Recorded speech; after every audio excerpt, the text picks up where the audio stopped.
Washington, D.C. must be a magical place. Because the people in charge of it keep conjuring fantasies that defy belief. In the wizarding world of Washington, you can now say a multi-trillion-dollar federal spending bill costs $0. You can claim tax cuts pay for themselves. You can even say the government doesn't need tax dollars to fund anything at all because it can just create money. Unfortunately, inflation, spurred at least in part by record government spending and inaction on other issues, is running at its highest rate since 1982. The prices for meat and eggs are up 12.2% since last year. Furniture and bedding is up 17% and used cars and trucks are up 45%. Meanwhile, the Treasury Department recently reported America's total national debt is now over $30 trillion, the highest ever.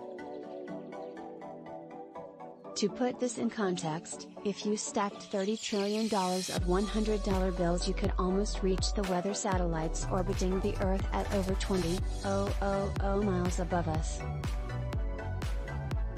It's no secret, of course, that Washington spends recklessly.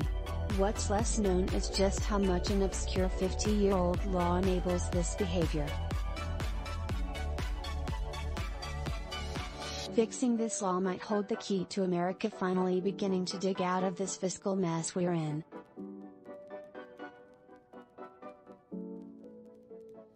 When President Nixon and Congress passed the Congressional Budget and Impoundment Control Act of 1974, they established several new procedures and processes to force more transparency and discipline into the federal budget process.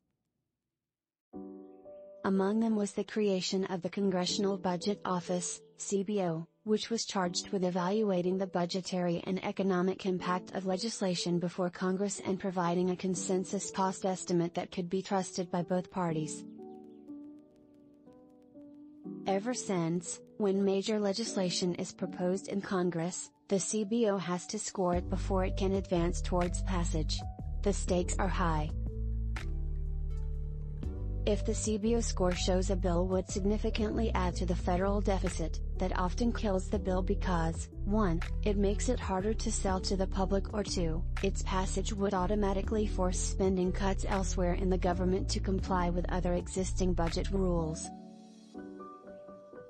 In short, the CBO is supposed to encourage fiscal discipline, but somehow the accumulated national debt, which was $533 billion in CBO's first year of operation, has multiplied by a factor of 60 in the 5 decades since.